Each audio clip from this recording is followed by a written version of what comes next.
tradisi keilmuan di pesantren itu sudah sangat kuat dan kokoh. Dan itu sangat dipengaruhi kekuatan kerangka berpikir, kerangka keilmuan ulama-ulama kita di abad pertengahan yang melahirkan Hasanah At-Turas, Hasanah abad pertengahan yang sangat spektakuler dan luar biasa. Kemapanan berpikir ulama kita di abad pertengahan dalam Hasanah At-Turas itu sangat mempengaruhi, bahkan menjadi payung keilmuan di pesantren di lingkungan Nahdlatul Ulama. Dimulai dari kerangka berpikir dan keilmuan dari mazhab Hanafi, mazhab Maliki, mazhab Syafi'i, dan mazhab Hambali. Luar biasa, kokoh dan kuat. Sehingga banyak ilmuwan di zamannya dalam konteks fikih sampai sesudah Madzhabul Arba'ah hingga sekarang ini itu tidak bisa lepas dari mazhab 4. Bahkan para sarjana di bidang hukum Islam misalnya ingin mencoba keluar dari mazhab itu hanya lisan saja. Tapi best practice dalam konteks hukum Islam pada akhirnya akan mengutip sumber-sumber dari mazhab 4. Kalaupun malu-malu menyebutkan nama, setidaknya ada unsur-unsur bangunan keilmuan yang mengadap dari Madzhabul Arba'ah atau pengikut mazhab 4. Termasuk di antaranya pengikut mazhab 4 adalah Imam Bukhari dan Imam Muslim, Syafi'i. Hal yang sama di bidang ilmu kalam, di bidang teologi Islam misalnya. Di era zaman Al-Imam Abu Hasan Al-Asy'ari dan Al-Imam Abu Mansur Al-Maturidi, itu mengakui paradigma keilmuan keduanya di bidang teologi Islam dan berpengaruh sampai sekarang ini. Sehingga perspektif teologis, kerangka berpikir para sarjana muslim di bidang teologi meski terang-terangan menolak Al-Imam Abu Hasan Al-Asy'ari dan Imam Abu Mansur Al-Maturidi, terang-terangan menolak, tapi ada elemen-elemen teoritis yang sangat Asy'arian atau Maturidian. Kalau yang sudah mengaku mengikuti mazhab kalam Al-Imam Abu Hasan Al-Asy'ari dan Al-Imam Abu Mansur Al-Maturidi seperti saya dan beberapa alumni pesantren di lingkungan Nahdlatul Ulama, enggak persoalan karena memang sudah mengakui. Saya ingin mengatakan yang menolak pun tidak bisa lepas ketika bicara teologi Islam dari elemen-elemen pemikiran kedua ulama kalam ini. Begitu juga dalam konteks tasawuf. Di era zaman Al-Imam Abu Hamid Muhammad bin Muhammad Al-Ghazali dan Al-Imam Abul Qasim Junaid Al-Baghdadi, itu nggak bisa mengelak. Mereka mengakui kehebatan kedua ulama ini.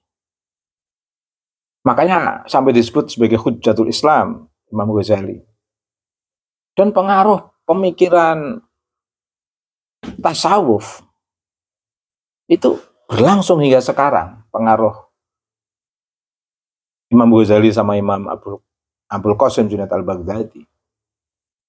Hal yang sama ketika ada sarjana muslim menolak pemikiran Imam Ghazali dan Imam Abul Qasim Junaid al-Baghdadi.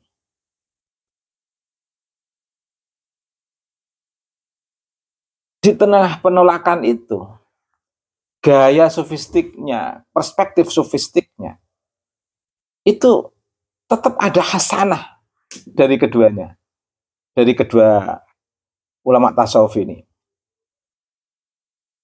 Karena memang elok pemikiran para imam yang saya sebutkan ini, sehingga memberikan influence atau pengaruh yang luar biasa pada mereka yang menerima, mengikuti, atau yang menolak. Setidaknya bisa menjadi wacana diskursus yang bisa mengembangkan pemikiran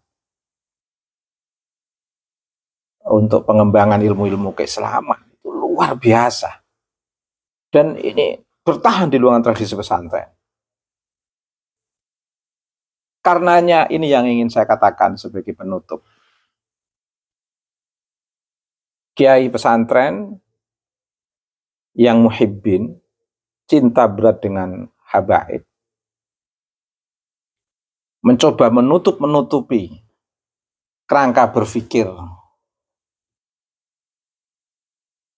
Habib yang keluar dari bangunan keilmuan yang telah saya sebutkan, dari mazhab 4, dari ulama kalam, dari ulama tasawuf. Ada yang mencoba ingin berpaling ketahuan, atau mencoba mendistorsi, mencoba merusak ketahuan. Atau ada dari klan Ba'alwi misalnya, ada yang ingin mengubur pemikiran mazhab 4, pemikiran ulama tasawuf, pemikiran ulama kalam. Ada yang ingin mengubur, membelokkan, mendistorsi ketahuan.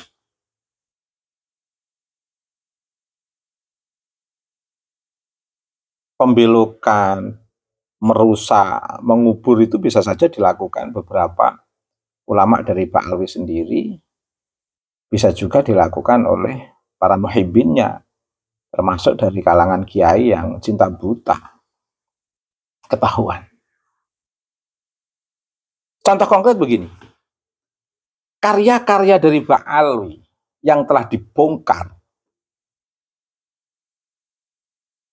secara langsung oleh para habaib dengan diberi bumbu-bumbu glorifikasi, seolah-olah ini sebagai mainstream Ahlus Sunnah wal Jamaah, ketahuan. Akhirnya terverifikasi dari bangunan keilmuan At-Turas yang sudah kokoh dan kuat ini, dan bangunan keilmuan yang dibangun di pesantren. Karya-karya Ba'alwi akhirnya ketahuan, terverifikasi. Oh, ini tidak relevan dengan Hasanatul Ras. Oh, ini tidak relevan dengan hasanah ulama-ulama yang jadi rujukan ulama pesantren. Ketahuan. Meskipun ditutup-tutupi, ketahuan. Apalagi yang sudah dibongkar oleh seperti Gus Aziz Jazuli, yang kebetulan alumni Yaman sendiri. Ya, kalau karena sudah dibongkar apa adanya, ya jelas ketahuan. Ini maksud saya yang ditutup-tutupi oleh Habib dari karya-karya Ba'alwi, yang dilembut-lembutkan biar nampak takiyahnya, biar takiyahnya tidak nampak, maksud saya. Biar cara menutup-nutupinya itu tidak diketahui, disampaikan dengan cara lembut, tetap ketahuan. Apalagi yang disampaikan secara kasar, seperti cerita-cerita khurafat yang disampaikan oleh para penceramah-penceramah bocil dari kalangan Pak Alwi di beberapa panggung ceramah dari satu podium ke podium berikutnya disampaikan dengan cara kasar, malah langsung dapat respon keras dari kalangan warga Nahdien pesantren untuk bentuk khurafat itu. Mengapa ceramah-ceramah khurafat itu langsung dapat penolakan? Karena daya filternya ini udah sangat kuat, tradisi At-Turos itu di lingkungan pesantren. Kiai-kiai kita itu sudah sangat kuat. Nah, makanya sekarang ini membutuhkan kejujuran beberapa kiai yang muhibbin terkait dengan karya-karya Pak Alwi yang mengandung khurafat. Ini yang saya permasalahkan, yang mengandung khurafat. Kalau ajaran-ajaran yang sesuai dengan Hasanah At-Turos, Madzhabul Arba'ah dalam bidang fikih, ulama tasawuf dalam bidang yang dijadikan dasar para kiai seperti Imam Ghazali, Imam Abul Qasim Al-Baghdadi, seperti juga relevan dengan ulama ilmu kalam, Imam Abu Hasan Al-Asy'ari dan Imam Abu Mansur Al-Maturidi. Enggak masalah. Dari kalangan Pak Alwi yang betul-betul berjuang mempertahankan Hasanah At-Turos yang dipertahankan di pesantren, enggak jadi masalah. Ini yang menjadi problem kan, yang melakukan pembelajaran lembut yang dari kalangan Pak Alwi yang bertentangan dengan Hasanah At-Turos yang dipertahankan di pesantren. Dengan cara lembut pun akhirnya ketahuan. Mengapa? Karena bangunan keilmuan sudah sangat kuat dan kokoh yang diterima oleh kiai-kiai kita di pesantren dari Hasanah At-Turos itu sudah sangat kuat. Dan nanti kalau ada kiai nutup-nutupi, ikut bela-bela Pak Alwi yang sedang taqiyah, atau Pak Alwi yang sedang menjelaskan kitab dengan cara lembut, yang sebenarnya di situ bertentangan dengan ajaran tasawuf Imam Ghazali. Kalau masih ada yang nutup-nutupi, ketahuan juga. Apakah ada kiai-kiai yang menutup-nutupi khurafat Pak Alwi, kemudian menutup-nutupi karya-karya kitab Pak Alwi yang bertentangan dengan Hasanah At-Turos yang dijadikan pedoman kiai-kiai pesantren? Ada saja. Kan udah bisa dilihat siapa-siapa di antara mereka. Kebaca semuanya kok. Mau sealim apapun, kiai yang nutup-nutupi taqiyah model klan Pak Alwi, yang tidak sejalan, saya katakan, yang tidak sejalan dengan Hasanah At-Turos yang dijadikan bangunan keilmuan di pesantren, akan ketahuan. Akan ketahuan. Mengapa begitu? Karena bangunan keilmuan di pesantren itu sudah sangat kuat, sejalan dengan kekuatan bangunan keilmuan, ilmu-ilmu keislaman yang telah dibangun kokoh di abad pertengahan oleh ulama-ulama yang saya sebutkan di bidang ilmu fikih, ilmu kalam, dan ilmu tasawuf, yang sekarang memperkokoh kajian ilmu-ilmu keislaman yang berbasis dari Hasanah At-Turos. Itu saja refleksi ini. Terima kasih, semoga bermanfaat.